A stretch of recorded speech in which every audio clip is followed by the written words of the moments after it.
We're coming up on 1,000 subscribers, and I wanted to give a shout out to the 5 most underrated YouTube channels that you need to subscribe to.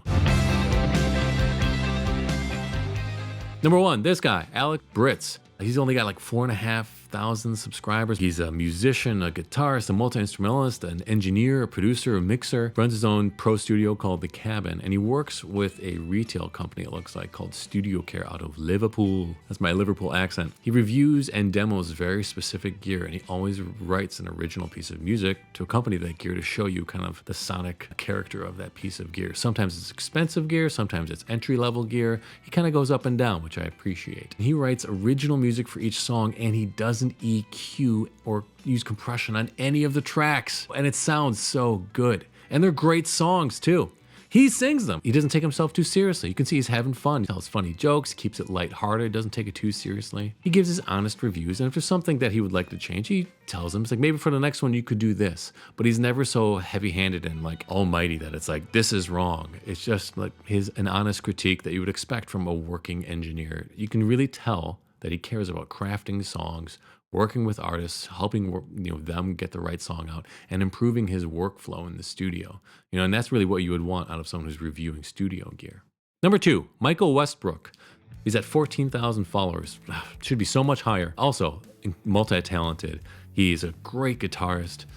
He's a producer, he mixes, he looks like he does engineering stuff, he makes his own IRs, he's a tech guy on the road, so he does like production, and his videos are not really demos and reviews, but they're about his life on the road and what you should do if you're a guitar tech. And then he's also talks about like guitar techniques and techniques that really aren't covered very well in a lot of these other YouTube channels. He goes in depth, he shows you why, he shows you what compression should sound like, what's the effect that you want it to have, and why is that important for songwriting.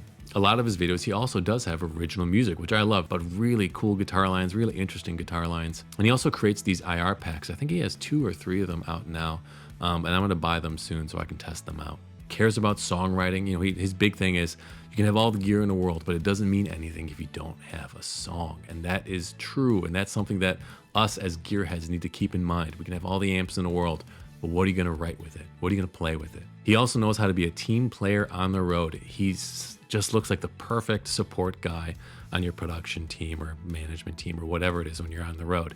I would pay anything to have a guy like that on the road. It's typically not a guy with that mindset. He's really helpful in his videos too, and he's a great guitarist in his own right. He never really shows it off, but you can tell the way he plays, the note selection he has. He's a great guitarist. He's got a wide base of knowledge. Not a lot of YouTubers are like that. A lot of them are very niche specific, but he knows a lot, man. And he never lords it over you. He never says like, I know all these things and you have to work hard to know it. He willingly and gladly shares it with his audience. Number 3, Tom Bookevac, good old Uncle Larry, sitting at 69,000 followers. Nice. If you don't know about old Uncle Larry, this is one of the most renowned session guitarists in Nashville, and therefore in the country, and possibly the world.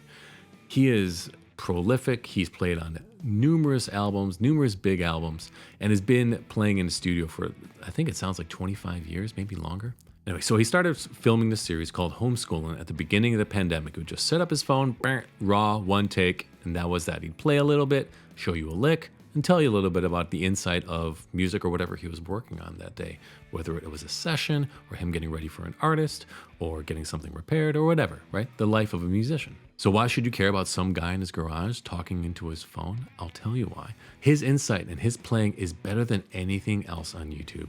He is, in my opinion, and most professionals' opinion, one of the most talented and prolific musicians around right now. Insights, his knowledge, the people he's played with. He's like the cool older brother everyone wishes they had, who just kind of knows the cool way to hang, knows how to play the things you want, doesn't make you feel stupid, is excited, encouraging. That's the kind of guy you want as your big brother. Not like Buzz McAllister in Home Alone, right? Also, he brings you with like on his studio when he's in the studio sessions that are really cool. He brings you on tour. He's with Ann Wilson from Heart right now. And I missed that show. They played her and I missed it. I was such a moron for missing it. You get to see sound check with like all these heavy musicians. And his licks are so interesting too. He plays the guitar like it's a piano, really close phrasing.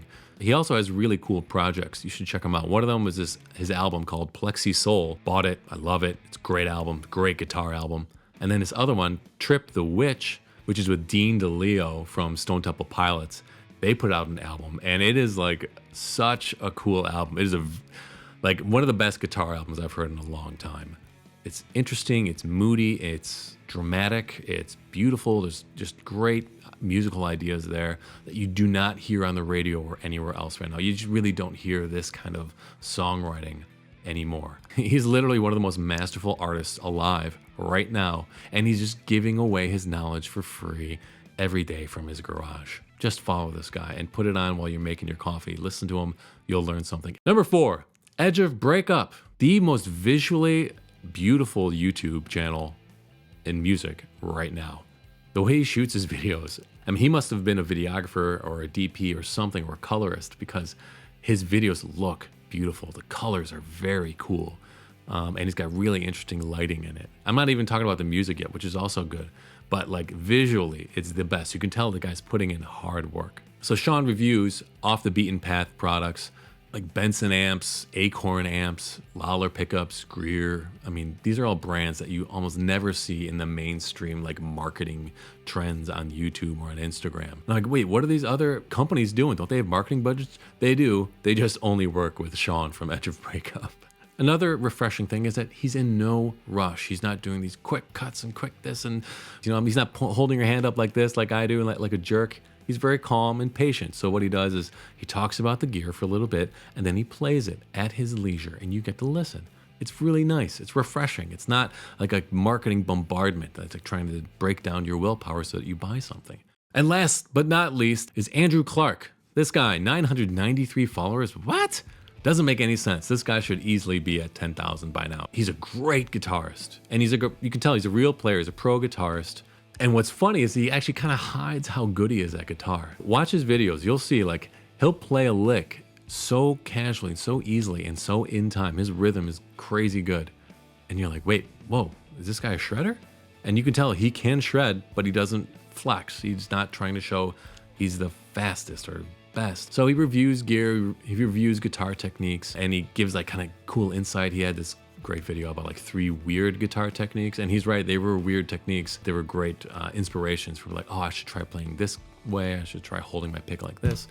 Also, he's a Strymon Iridium supporter, which is like, we got to stick together, anyone who likes Strymon Iridium. And he makes it sound good, which we all know is hard for most YouTubers. And he has a real clear idea on what he wants to talk about. Like his position and point of view on playing guitar and being a good guitarist and improving your skills is right there. And he's enthusiastic and positive. He's smiling, he's happy, he's open. He's not brooding like me. He's not cynical like me. He's not waiting patiently for a sponsorship in his Gmail like me. I probably missed your most underrated YouTube channel, so put him in the comments below. This is a great community, and I'm honored to be a very small, tiny part of it to make sure that you know how to play your Iridium. If you're having problems with your Strymon Iridium, I created a playlist of all the videos I did getting good tones out of it.